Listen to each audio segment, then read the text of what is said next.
Taste the Daily. India Pakistan இடையேயான தாக்குதல் முடிவுக்கு வந்ததாக இரு நாடுகளும் அறிவித்த 3 மணி நேரத்திலேயே காஷ்மீரில் மீண்டும் தாக்குதல் நடைபெற்றதால் பரபரப்பு.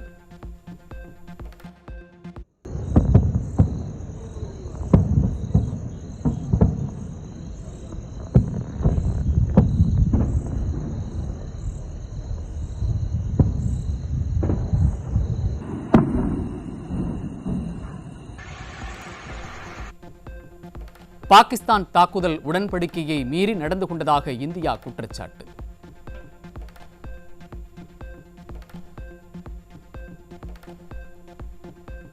பாகிஸ்தான் படையினர் நேற்றிரவு நடத்திய துப்பாக்கிச் சூட்டில் இந்திய எல்லை பாதுகாப்பு படை துணை ஆய்வாளர் முகமது இம்தியாஸ் வீரமரணம். ஜம்மு காஷ்மீரின் ஆர்எஸ்புரா பகுதியில் உள்ள சர்வதேச எல்லை பகுதியில் நிகழ்ந்த இந்த தாக்குதலில் எல்லை பாதுகாப்பு படை வீரர்கள் 7 பேர் படுகாயம்.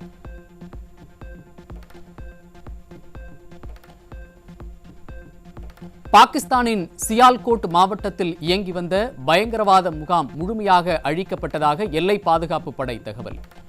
ஜம்மு செக்டாரில் பிஎஸ்எஃப் நடத்திய பதிலடி தாக்குதலில் பாகிஸ்தான் துணை ராணுவத்தினரின் எல்லைச் சாவடிகள் மற்றும் கட்டமைப்புகள் பெரும் சேதம்.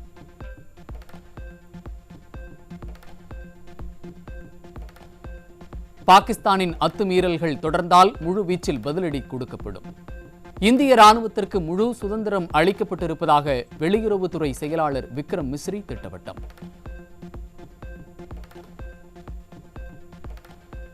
பாகிஸ்தான் சண்டை நிறுத்த ஒப்பந்தத்தை மீறுவதை ஏற்றுக்கொள்ள முடியாது என்றும் இந்த ஊடுருவல் மிகவும் கண்டிக்கத்தக்கது எனவும் இந்திய வெளியுறவுத்துறை செயலாளர் விக்ரம் மிஸ்ரி காட்டம். மீண்டும் ஒப்பந்த மீறல் நிகழும் பட்சத்தில் சூழலை கடுமையாக கையாள ஆயுதப்படைக்கு அறிவுறுத்தப்பட்டுள்ளதாகவும் எச்சரிக்கை. For the last few hours, there have been repeated violations of the understanding arrived at earlier this evening between the Directors General of Military Operations of India and Pakistan. This is a breach of the understanding arrived at earlier today. The armed forces are giving an adequate and appropriate response to these violations, and we take very, very serious notice of these violations. We call upon Pakistan to take appropriate steps to address these violations and deal with the situation with seriousness and responsibility. The armed forces are maintaining a strong vigil on the situation. They have been given instructions to deal strongly with any instances of a repetition of the violations of the borders along the international border as well as the line of control. Pakistan இனிமேல் தீவிரவாத தாக்குதலை நடத்தினால் போராகவே எதிர்கொள்ளப்படும் என India கடும் எச்சரிக்கை. பாதுகாப்பு கொள்கையில் கடுமையான நிலைப்பாட்டை வெளிப்படுத்தியுள்ளது இந்தியா.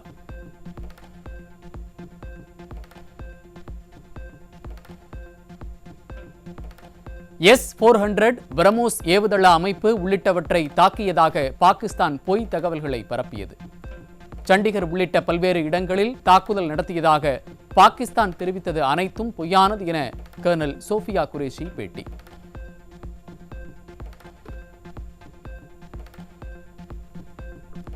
இந்தியா மதச்சார்பற்ற நாடு, எந்த மதத்தையும் குறிவைத்து எப்போதும் தாக்குவதில்லை. மசூதிகளை இந்தியா தாக்கியதாக பாகிஸ்தான் ராணுவம் வதந்திகளை பரப்பியது என விங் கமாண்டர் வியோமிகா சிங் பேட்டி.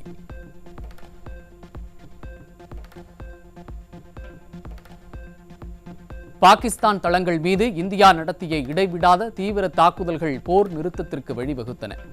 இந்தியாவின் இறையாண்மையை காக்க முப்படைகள் எப்போதும் தயாராக இருக்கும் என விங் கமாண்டர் ரகு நாயர் திட்டவட்டம்.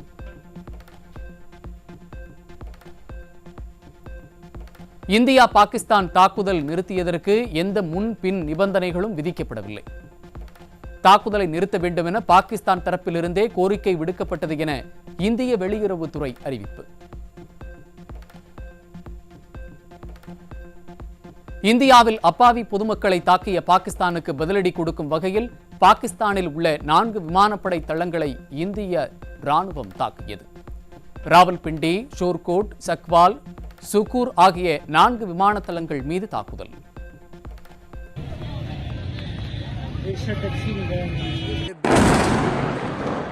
भाईजान नूर खान बेस में आके गिरा है। ये अटैक हुआ है नूर खान बेस पे। போர் நிறுத்தம் அறிவித்த 3 மணி நேரத்தில் பாகிஸ்தான் மீண்டும் அத்துமீறி தாக்குதல் நடத்தியதற்கு காரணம் என்ன? பாகிஸ்தான் அரசுக்கும் ராணுவத்திற்கும் இடையே கருத்து வேறுபாடு ஏற்பட்டுள்ளதாக கூறப்படும் நிலையில் அதன் காரணமாக மீண்டும் தாக்குதல் நடத்தப்பட்டிருக்கலாம் என தகவல்.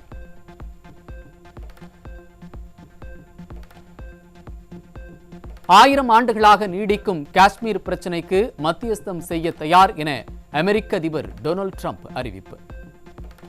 இந்தியா மற்றும் பாகிஸ்தானின் சக்தி வாய்ந்த தலைமைகளை நினைத்து பெருமைப்படுவதாகவும் இரு நாட்டு தலைவர்களும் எடுத்த உறுதியான முடிவால் பல உயிர்கள் காப்பாற்றப்பட்டிருப்பதாகவும் பதிவு.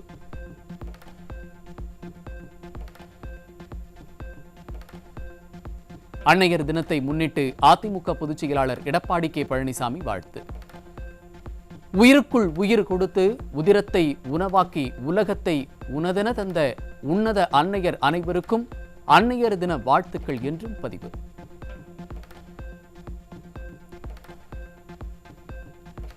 சென்னை பசுமை வழிச்சாலையில் உள்ள இல்லத்தில் கழக பொதுச் செயலாளரும் எதிர்க்கட்சித் தலைவருமான எடப்பாடி கே பழனிசாமிக்கு பிறந்தநாள் வாழ்த்து. பாஜக மூத்த தலைவர்கள் நேரில் சென்று வாழ்த்து தெரிவித்தனர்.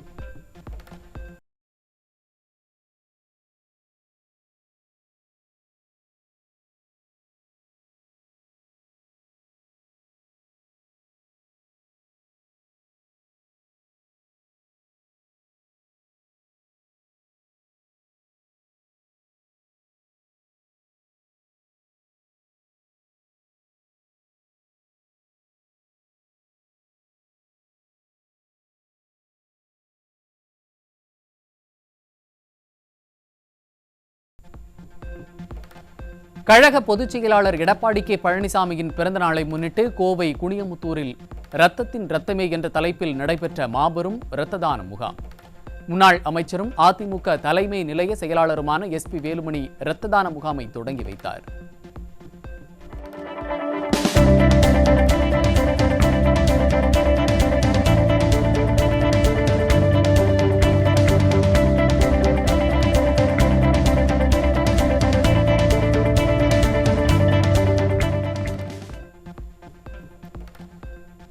அதிமுக பொதுச் செயலாளரின் பிறந்தநாளை முன்னிட்டு நாமக்கல் மாவட்ட தகவல் தொழில்நுட்ப பிரிவு சார்பில் நடைபெற்ற இரத்த தான முகாம். அதிமுக முன்னாள் அமைச்சர் தங்கமணி முகாமை துவக்கி வைத்தார். கழகத்துடைய பொதுச் செயலாளர் அண்ணன் எடப்பாடியாருடைய பிறந்தநாள் விழாவை தமிழகத்தில் இருக்கின்ற அனைத்து இந்திய அண்ணா திராவிட முன்னேற்ற கழகத்தினுடைய அத்தனை தொண்டர்கள் தினமாக நாங்கள் கொண்டாட இருக்கின்றோம் என்பதுதான் இந்த நாங்கள் சொல்ல கடற்கின்றோம்.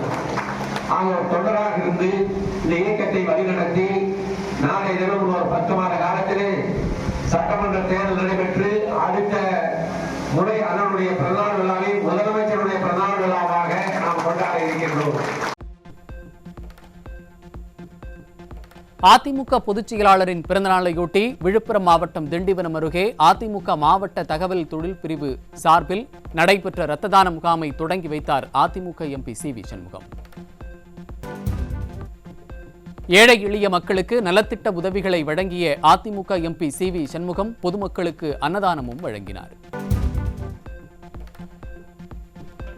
அதிமுக பொதுச் செயலாளர் எடப்பாடி கே பழனிசாமி பிறந்தநாளை முன்னிட்டு அதிமுக சார்பில் நடைபெற்ற கால்பந்து போட்டி. சென்னை வானகரத்தில் நடைபெற்ற போட்டியை அதிமுக முன்னாள் அமைச்சர் பெஞ்சமின் தொடக்கி வைத்தார்.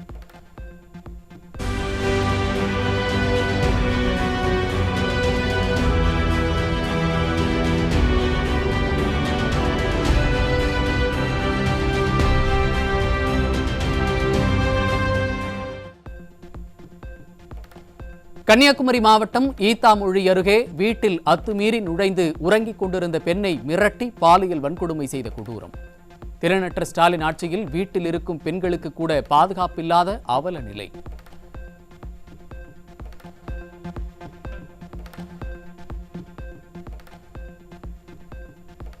நெல்லையில் ஆடு மேய்த்துக் கொண்டிருந்த 60 வயது மூதாட்டிக்கு பாலியல் தொல்லை கொடுத்து 3 சவரன் தங்க நகையை பறித்துச் சென்ற கொடூரம். ஸ்டாலினின் விளம்பர ஆட்சியில் பருவ பெண்கள் முதல் பல்லு போன பாட்டிகள் வரை தெருவில் நடமாட முடியாத அவலம்.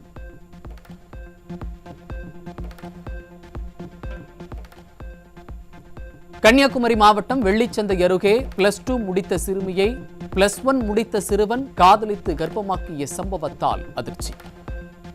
அப்பா ஸ்டாலின் அரசு பள்ளி மாணவர்களுக்கு போதிய விழிப்புணர்வை ஏற்படுத்தாததே இதுபோன்ற சம்பவங்களுக்கு காரணம் என பெற்றோர்கள் குற்றச்சாட்டு.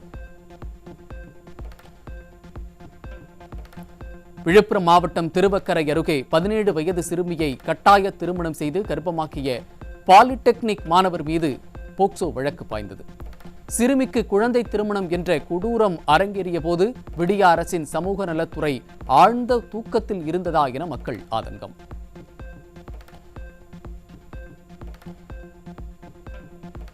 திருவாரூர் மாவட்டம் மன்னார்குடி அருகே 17 வயது சிறுமியை திருமணம் செய்து கர்ப்பமாக்கிய இளைஞர் மீது போக்சோ வழக்கு பதிவு. குழந்தை திருமணத்தை முன்கூட்டியே தடுக்காமல் திருமணம் நடந்த பிறகு கண் துடைப்பிற்காக வழக்கு பதிவு செய்து நாடகமாடும் ஸ்டாலின் அரசுக்கு மக்கள் கண்டனம். திருவாரூர் மாவட்டம் நன்னிலம் அருகே 17 வயது சிறுமியை ரகசிய திருமணம் செய்து கர்ப்பமாக்கி தலைமறைவான இளைஞர் மீது போக்சோ சட்டத்தின் கீழ் வழக்கு பதிவு. ஸ்டாலினின் ஆட்சியில் சிறுமிகளுக்கு எதிரான குற்றங்கள் நாளுக்கு நாள் அதிகரித்து வரும் நிலையில் இரும்புக்கர நடவடிக்கையை எப்போது எடுப்பீர்கள் முதல்வரே என மக்கள் கேள்வி.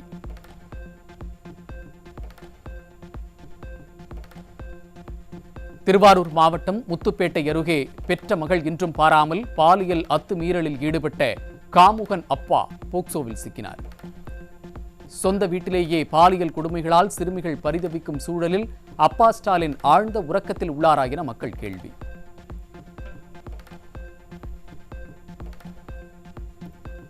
சென்னை மாதவரத்தில் 27 வயதுடைய இளம்பெண்ணுக்கு பாலியல் தொல்லை கொடுக்க முயன்ற 54 வயதுடைய காமுகன் சிக்கினான். கைது செய்யப்பட்ட காமுகன் இதற்கு முன்னரே இதுபோன்ற செயல்களில் ஈடுபட்டிருக்கும் நிலையில் கடுமையான தண்டனை கொடுத்திருந்தால் இதுபோன்ற சம்பவம் மீண்டும் தொடர்ந்திருக்குமா என்று மக்கள் கேள்வி. சென்னை அபிராமபுரம் பகுதியில் இளைஞர்களின் வாழ்வை சீரழிக்க கொண்டுவரப்பட்ட 270 போதை மாத்திரைகள் மற்றும் ஊசிகளுடன் 2 இளைஞர்கள் சிக்கினர். நிர்வாக திறனற்ற ஸ்டாலின் அரசின் உளவுத்துறை உறங்கிக் கொண்டிருப்பதால் போதைப்பொருள் புழக்கம் அதிகரித்து விட்டதாக மக்கள் புகார்.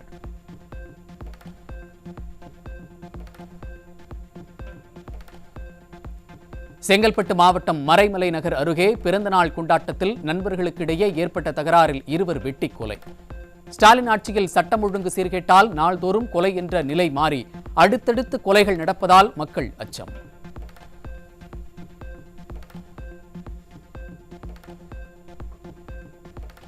செங்கல்பட்டு மாவட்டம் புதுப்பட்டில் மது போதையில் ஏற்பட்ட தகராறில் இரும்பு ராடால் ஒருவர் அடித்து கொலை செய்யப்பட்ட கொடூரம்.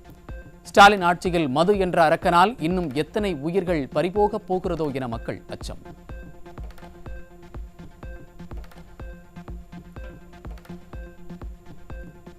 சிவகங்கை மாவட்டம் காரைக்குடியில் வீட்டில் தனியே இருந்த பெண்ணின் முகத்தில் மிளகாய் பொடி தூவி 6.5 சவரன் நகை பறிப்பு.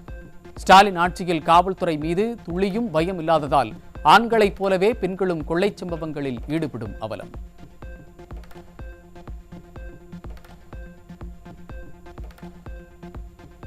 திண்டுக்கல் மாவட்டம் வேடசந்தூரில் வீட்டின் பூட்டை உடைத்து 6.5 சவரன் தங்க நகை மற்றும் 90,000 ரூபாய் ரொக்கம் கொள்ளை போனதால் பொதுமக்கள் அதிர்ச்சி.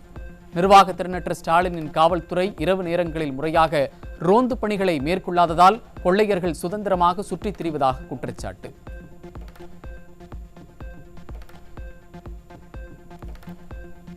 கடலூர் மாவட்டம் நெய்வேலியில் NLC 2வது அனல் மின் நிலைய விரிவாக்கத்தில் பயங்கர தீ விபத்து. வெளி மாநிலங்களுக்கு மின்சாரம் கொண்டு செல்லப்படும் மின் மாற்றியில் சுமார் 3 மணி நேரத்திற்கு மேலாக தீ விபத்து ஏற்பட்ட நிலையில் நல்வாய்ப்பாக உயிர் தப்பிய தொழிலாளர்கள்.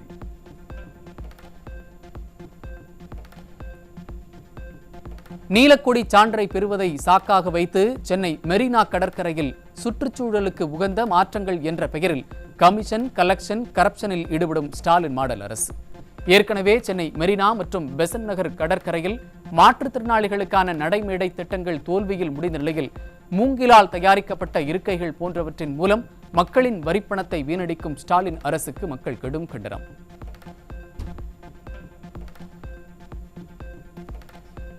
கடன்களை வலுக்கட்டாயமாக வசூலித்தால் 5 ஆண்டுகள் சிறை என விடியா ஸ்டாலின் அரசு மசோதா கொண்டு வந்த 15 நாட்களில் 5 பேர் தற்கொலைக்கு முயன்றதில் 4 பேர் உயிரிழந்தது அதிர்ச்சியை ஏற்படுத்தியுள்ளது. தங்கள் விளம்பரத்திற்காக விடியா அரசு கொண்டு வந்த இந்த மசோதா கந்துவட்டியை ஒழிக்கவா அல்லது கந்துவட்டி கும்பல்களின் நலனை காக்கவா என மக்கள் கேள்வி.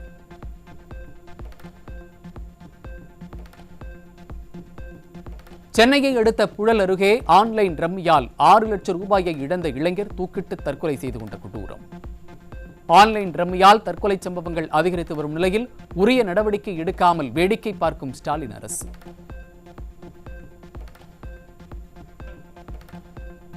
ஒரே நாளில் 168 திட்டங்களுக்கு டெண்டர்கள் அறிவித்தது சென்னை மாநகராட்சி.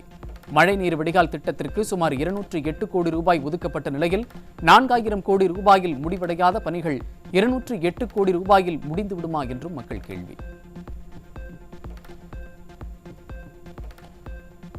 மதுரை காளவாசல் அருகே மேம்பாலத்தில் சென்று கொண்டிருந்த அரசு பேருந்தின் அடிப்பகுதியில் இருந்த கம்பி உடைந்ததால் நடுவழியிலேயே நின்ற அரசு பேருந்து.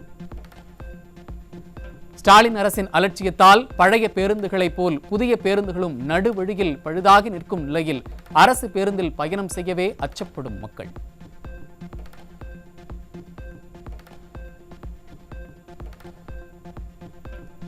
சிவகங்கை மாவட்டம் காரைக்குடி அருகே லாரியில் கடத்தி வரப்பட்ட 27,000 கிலோ ரேஷன் அரிசி சிக்கியது. ஏழை எளிய மக்களுக்கு விநியோகிக்கப்படும் அரிசி கடத்தப்படுவதை முற்றிலும் தடுக்காமல் ஸ்டாலின் மாடல் அரசு அலட்சியமாக இருப்பதாக மக்கள் குற்றச்சாட்டு.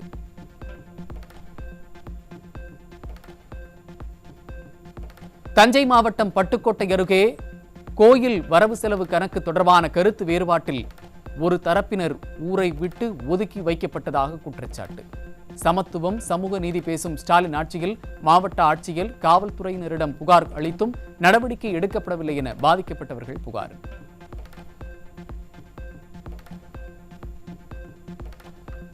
திருவண்ணாமலையில் சித்ரா பௌர்ணமி தினத்தன்று பக்தர்கள் மலையேற தடை விதிப்பு. பக்தர்களின் பாதுகாப்பு மற்றும் கூட்ட நெரிசலை கட்டுப்படுத்தும் வகையில் மலையேற தடை விதிக்கப்பட்டதாக தகவல்.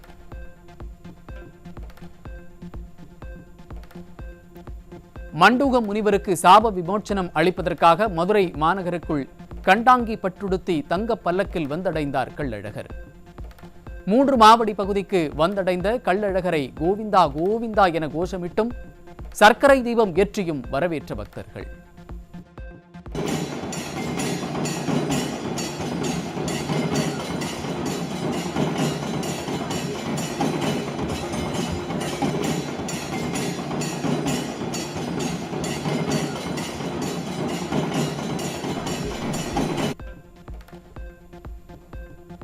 காஞ்சிபுரம் தேவராஜ பெருமாள் கோவிலில் வைகாசி பிரம்மோற்சவம் கொடியேற்றத்துடன் தொடங்கியது. தங்க சப்பர வாகனத்தில் ஸ்ரீதேவி பூதேவியுடன் எழுந்தருளிய வரதராஜ பெருமாளை வழிபட்ட பக்தர்கள்.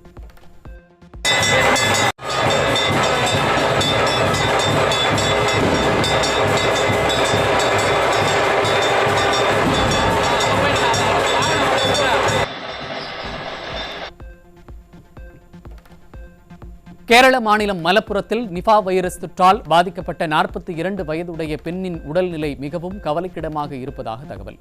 நிபா வைரஸ் பாதிக்கப்பட்ட நபர்களுடன் தொடர்பில் இருந்ததாக 49 பேரை தனிமைப்படுத்தப்பட்ட கேரள சுகாதாரத்துறை தகவல்.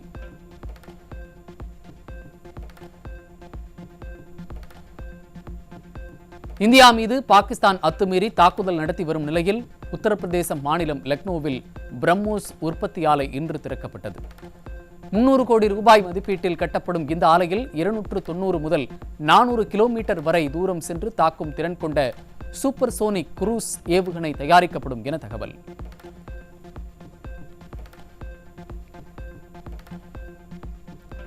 நிறுத்தப்பட்ட IPL போட்டிகளை மீண்டும் உடனடியாக நடத்துவது குறித்து பரிசீலனை செய்யப்படும்.